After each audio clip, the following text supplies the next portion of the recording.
Good morning, good afternoon, good evening. I'm Melanie and I'm back with another reading. So I'm in the Hubble house in France. I've got all the windows wide open. Traffic might pass by. We might get the odd fly in the room, but it is what it is. Today I'm filming Guidance from the Goddesses reading. I've got 2 goddess cards and then a mixture of some tarot and a couple of little oracle cards. So I'm not going to faff around, I just want to get going. If you're not already, please consider liking, sharing, subscribing. That's it from me. So we've got 3 piles today. To draw you in, I've got 3 little stickers. The first one is Witchy Twitchy. The second one is the Magician. And the third one is the Pie. So choose your pile and I shall meet you at your reading. Hello, pile number 1. If you chose Witchy Twitchy and this witch making a marvellous purple brew in her cauldron, we've got some lilies, we've got some death, we've got 3 candles, we've got some autumnal leaves behind her, then this is your pile. Oh, and spooky cobwebs in the corner. I'm going to put the oracle cards to one side at the moment and deal with the tarot first.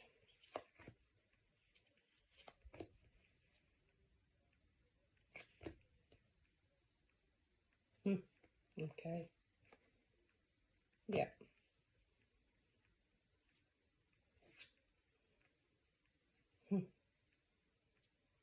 Okay, perfect. Absolutely perfect. This is going to be a really quite short reading. You have Lazy and she's Revelation. I don't know which culture she's from. She looks Japanese or Chinese, but I'm not 100%, maybe Chinese. But can you see she holds all of this power in her hand and it's dawning on her and she's realising it. And she's literally creating sparks, creating magic. This looks like a dragon or a phoenix in the smoke. And she's just looking at it with a very sort of gentle expression. So I want to say you've got magic in your fingertips, you've got power in your hands, and the siren is right next to that.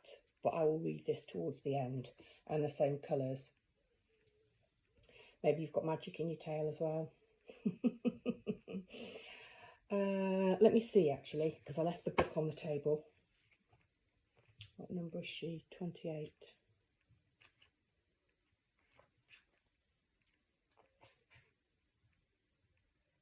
Yes, she's a Chinese goddess.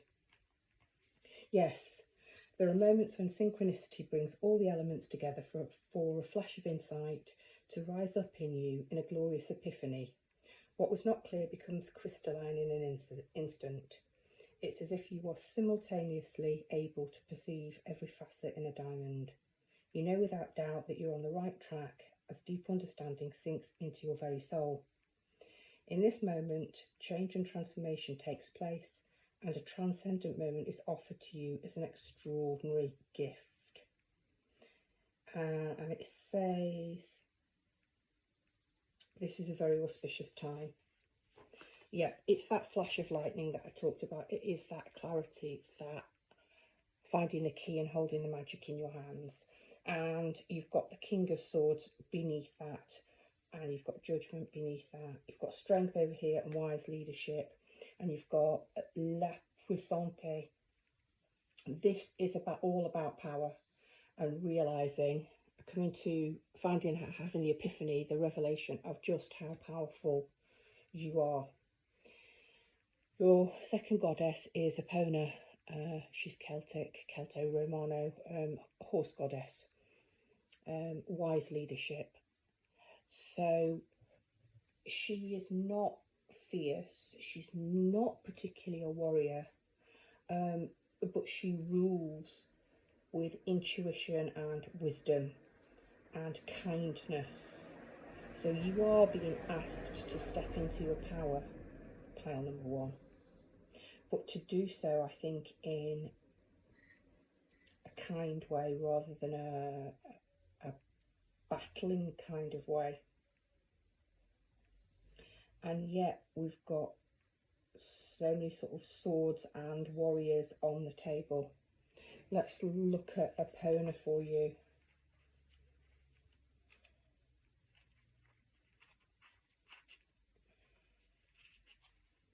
Stepping into the world with a sense of surety and positive self-worth is what's called for now.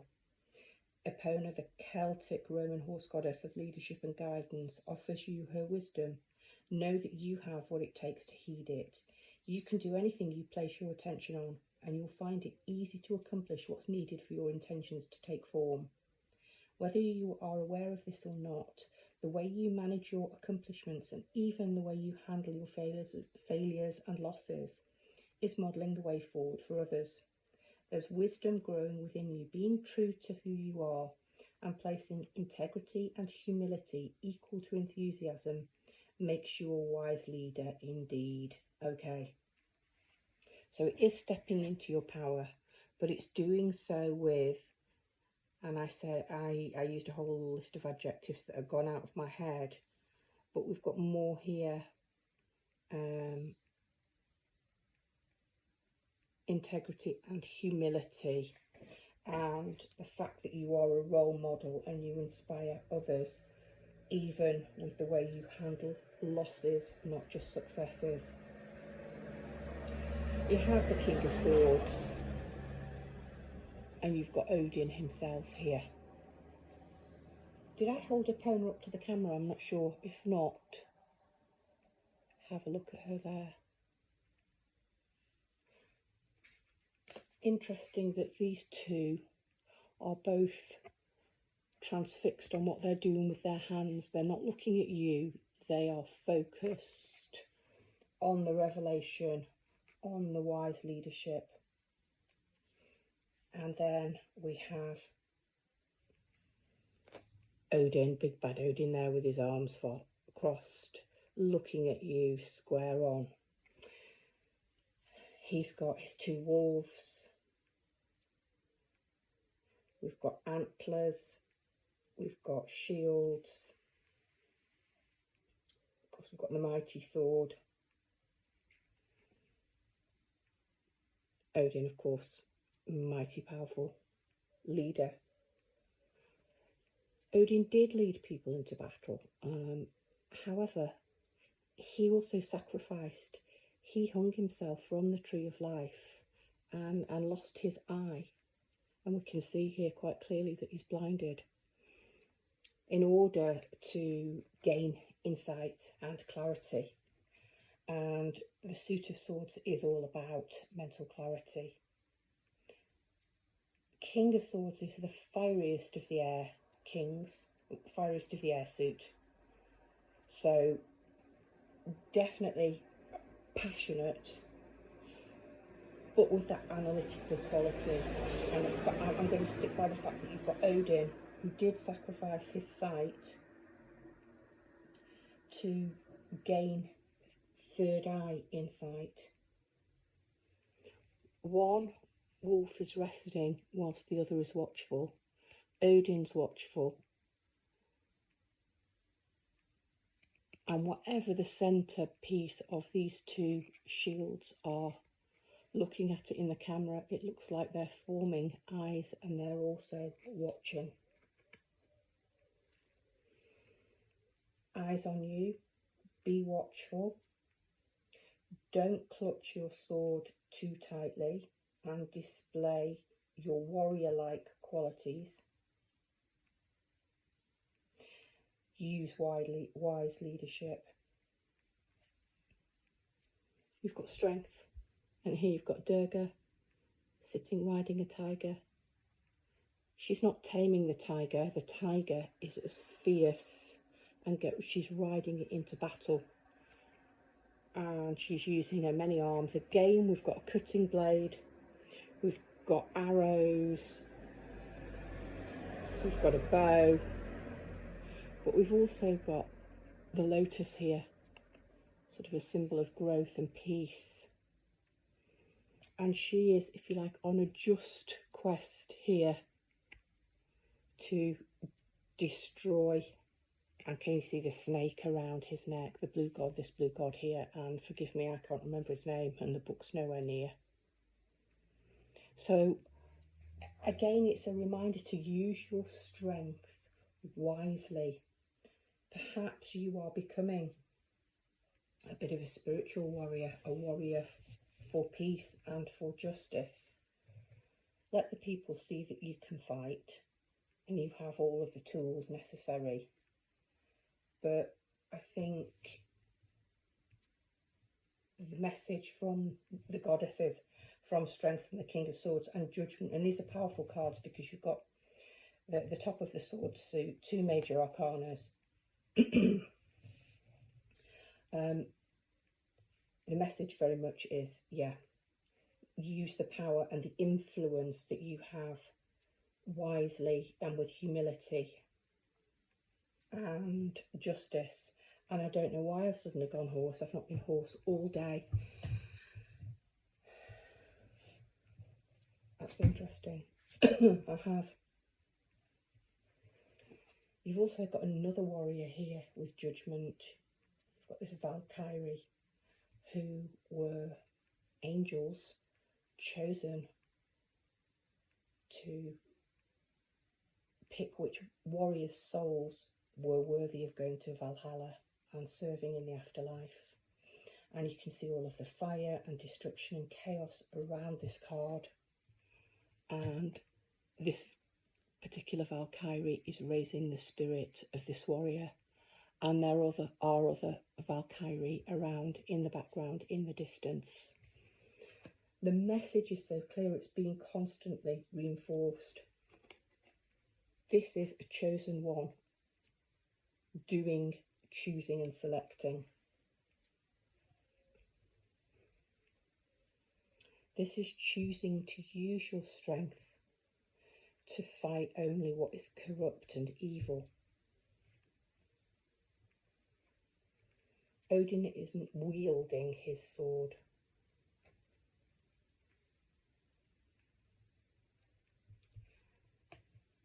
Along the line with the King of Swords and Strength, you've got this little archetype, La Puissante, the strong one, the powerful, the mighty.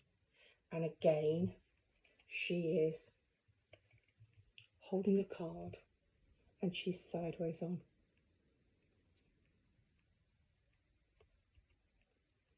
Possibly Joan of Arc type energy here. And the final card is the Siren. And the Siren had power with their voice. Okay, maybe that's why I went horse, because it's back again now, my voice is okay. And they use their power wrongly, really, because they use the power of their voice to lure innocent sailors to their death. So you might be incredibly attractive to the opposite sex at the moment, or to your preferred gender type. Use that power wisely. It might benefit you to work well with rubies or garnets at the moment. There does seem to be some third eye activation, because I've mentioned Odin's third eye, and we've got revelation here. And apart from Odin, who's looking directly at you, all of these other characters are fixed on their task. She's fixed on this sort of magic electricity, smoke that she has the power to create.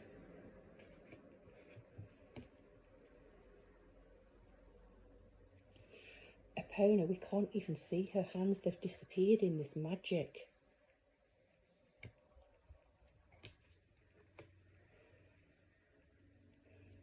Durga is fixed on the enemy, and that Valkyrie is fixed on the worthy. So really, really, really clear message for you, pile number one. Guidance from the goddesses at the moment for you is to be aware of your own power. You may have had it recently revealed to you, but use the influence that you have wisely and for the good of others, because others' eyes are upon you at this time, and don't be a negative influence or somebody that will guide it in a way which could encourage others to use their power inappropriately. Be a force for light. How's that? Pile number one, that was your reading. Hello, pile number two. If you chose the Magician and this grey black cat with a browny black hat on, we've also got a cauldron and 3 candles and a chalice and some foliage. It's all sort of sepia colours. Then this is your message. The Magician's traditionally a male card, so it'd be interesting to see what comes out.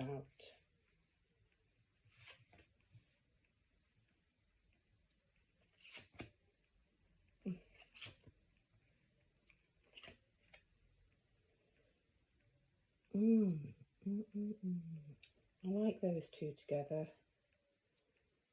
I'm going to move this here. I'll put her there, but I want to read her last, but I think that works for the camera.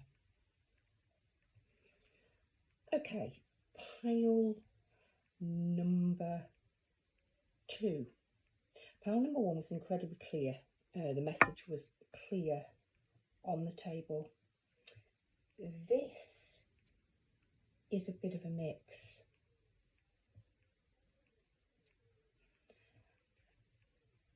I think with Freya, there is something in your life that you need to come to terms with. She looks quite sad. I'm drawn to that what looks like the 8-8 symbol on whatever it is she's resting her arm upon. I'm also drawn to sort of the cat whiskers and the light on her face and the feathers on her hair.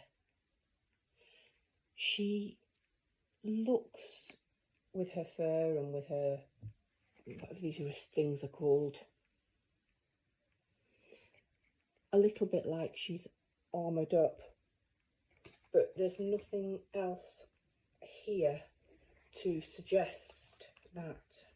There's something in your life, the guidance from the goddesses from the get-go is telling you that you need to come to terms with. I'm going to use the book. Okay, first sentence. When you see life as a battleground, you lose sight of a more easeful way to be in the world. Can you stand still in the middle of chaos and allow yourself to centre in the quiet hum in the eye of the storm? Let the peace of Freya, the Norse goddess of war, enter your mind. Amid the flurry of battle, she came to collect the fallen and bring them to a place of rest and recuperation. Freya's here to remind you that the acceptance of defeat is not the end. That's what you have to come to terms with. You might be feeling at this moment the guidance from the goddesses. Yeah, the Two of Swords is watch and wait. Yeah, the guidance from the goddesses. The acceptance of defeat is not the end. She offers the gift of acceptance, the knowing that there is nothing to resist right now. See the world at face value and look into it with discernment. When you see with greater clarity, not taking this world so personally, you will not have to fight at all. If you take full stock of your conditions, surrendering to what is, you can move to higher ground. Begin again or wait until the drama dies down on its own. You are the strongest, most grounded and most powerful, where you remember this is the strategy the goddess Freya offers in your support. I'm going to skip straight to the Two of Swords, because usually this shows a blindfolded maiden waiting, poised, ready to act. Here we've got somebody at a game of strategy, watching, getting ready to make his next move, contemplating, thinking really carefully. I think maybe that's what the point you're at. This is the guidance. This might be a little bit about retreat. Consider your strategy. The time was not then. The time might not be right now. There's another message coming through. I think that you have been in the wrong environment, or you've been drawing on the wrong set of skills and the wrong energies. Because I said it's interesting that the magician is usually male, and yet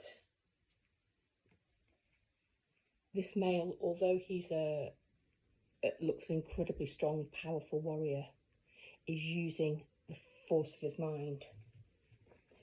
You've got wisdom and metis,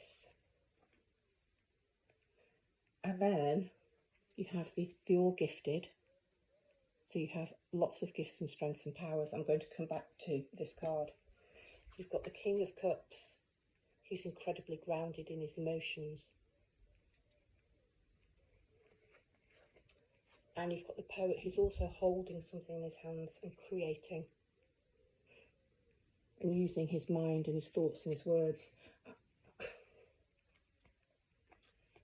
Yeah, and your archetype is the Mother. I think you need to soften your energies.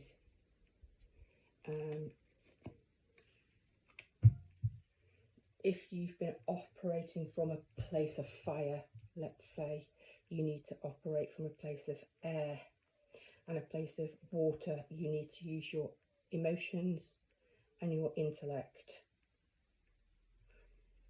I think you have gifts, you have strengths, you have talents and skills that you may not be using correctly at the moment. You may not have considered using them. And I think maybe you've been fighting in the wrong arena. Traffic started, sorry about that. Okay, let's go on to Metis and Wisdom. Greek goddess here. Let's see what she has to say.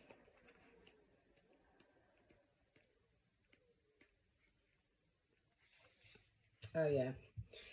Experience woven together with knowledge creates a beautiful thing, wisdom.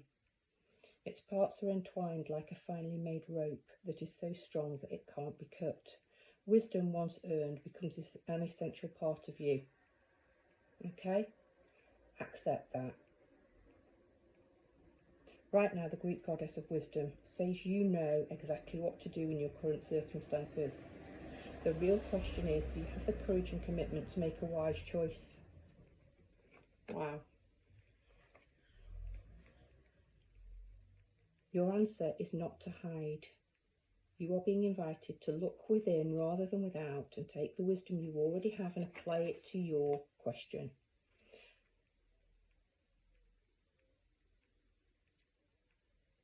You're entering a potent period of your life to share all that you are and all that you've learned. Yep. You've been fighting in the wrong arena.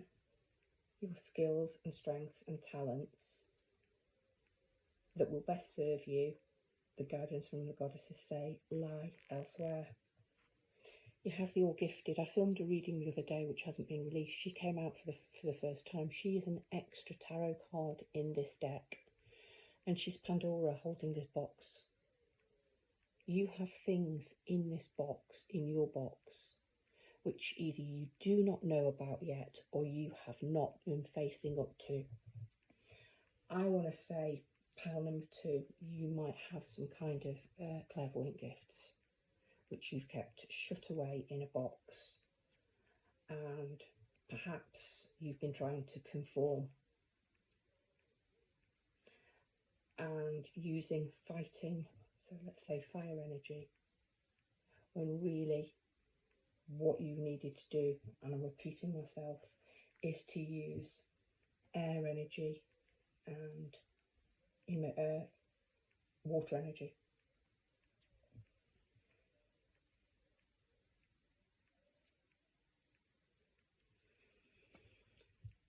The King of Cups sits a little bit like King Canute.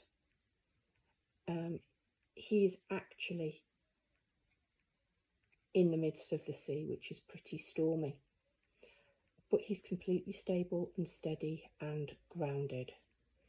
He is not swayed by his emotions, by the emotions of other people. This is somebody who is very, very sure of themselves, very grounded in their emotions. We've got these two dolphins here in the sky, jumping in the clouds, and it's difficult to tell where the sea ends and the sky starts. And that backs up what I'm saying about air and water. You need to get to a place where you are grounded in your emotions and you're working with intellect and emotions, and you are accepting who and what you are, and who you will be best serving. You have the archetype here of the poet. Like Pandora, he has a gift in his hands, and this is the gift of his imagination, and then the intellect to create words. And this is bringing light to the darkness. Let these words out. Say, speak, feel what you need to feel. I think you need to release something that is not serving you.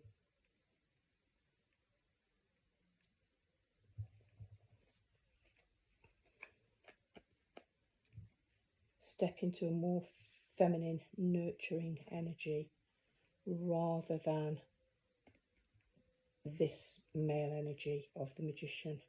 It's not serving you. That pile number 2 is your advice, your guidance from the goddesses.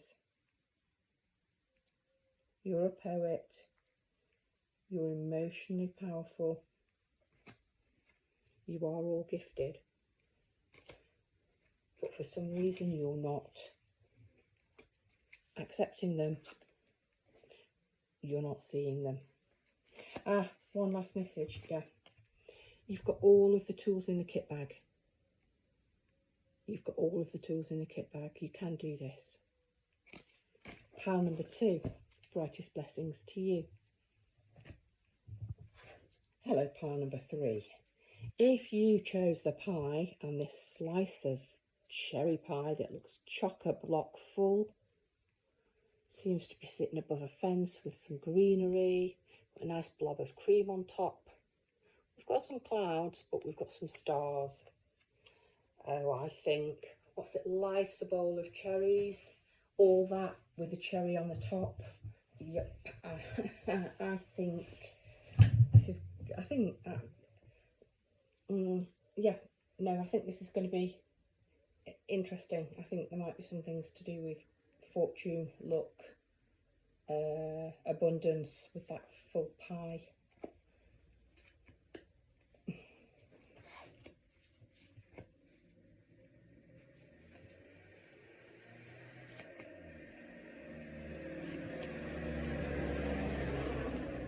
Okay, the last pile I was talking about needed to be more in tune with their emotions and their logic and their feelings.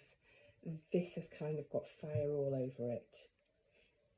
I'm filming it in Leo season. You might be a Leo, you might be an air sign, you might be a fire sign, I'm sorry. But whatever, this is a time. I said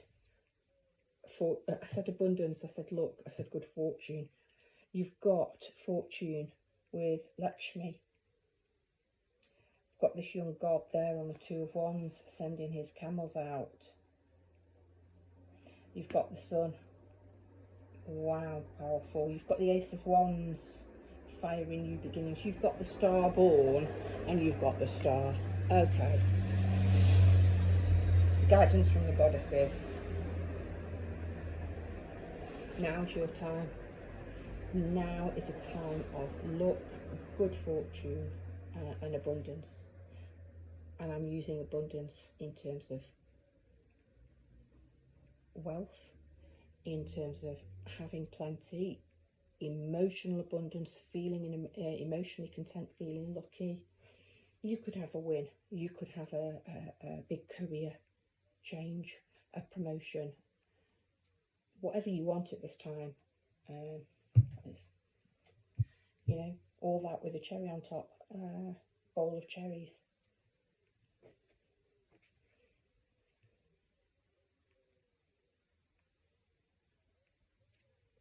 Look at sort of all the rich gold, and we've got all this gold here.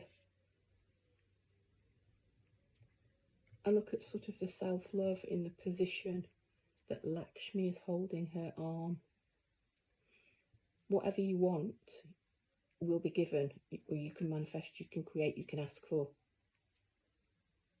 So do it. That's simple. This is the advice, Death and Magic. This is about transformation. This is about leaving behind old beliefs and sort of being reborn. And what I'm getting here is it's a bit like a phoenix rising from the ashes. It's a bit like Aslan when he sacrifices himself on the stone table. It takes courage, but takes faith that you know that the rebirth, the sacrifice will be worth it. The Two of Wands is usually somebody looking out, thinking about travelling. For this young pharaoh, he doesn't have to choose between either one of his royal flails or sceptres or whatever they are technically called.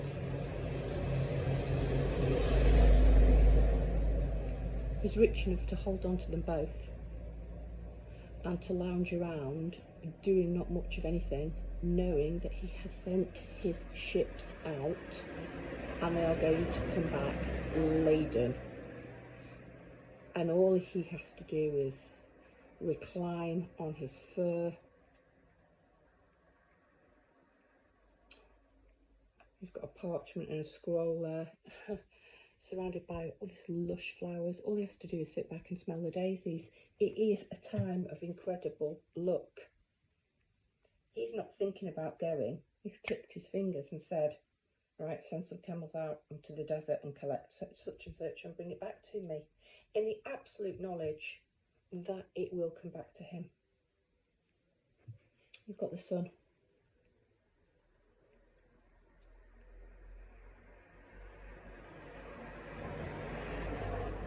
Look at the power of this warrior, this sun god, covered in lions. He has a lion on his breastplate, lion's heads here. He's got the sun behind him. Every sign of the zodiac, every season, every month, every bit of power. He's wielding a sword, he's wielding a torch, but he's rising out of this egg. Can you see? It's cracked and it's broken, and he is ascending. Your time is now. Time of incredible power. The sun is seen as the most fortunate card in the deck. You've got an egg on the star born. Not only have you got the sun, but you've got the star. So you've got the star twice, if you like, in the star born and the sun. And you've got the Ace of Wands, which is fiery new beginnings. So I've talked about letting something die, letting it go, been brave enough to be reborn. Look, there's the scorched earth behind you. You've let it go. You've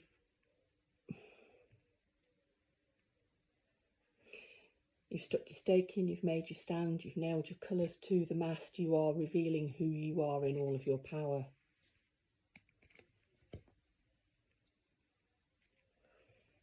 And who that is somebody incredibly magical, incredibly destined for success, for fame, for achievement, for whatever you want. And this egg is cracking. That's quite unbelievable. He's been birthed from this egg. Does he have a serpent? Yes, he does. A golden serpent. A golden egg. And this is like unleashing all of the power in the cosmos. Pile number 3. This is just incredible.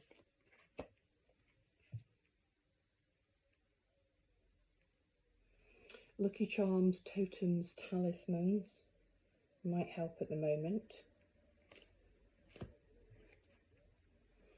But it's your time to shine. Even the star here is golden and looks quite like the sun.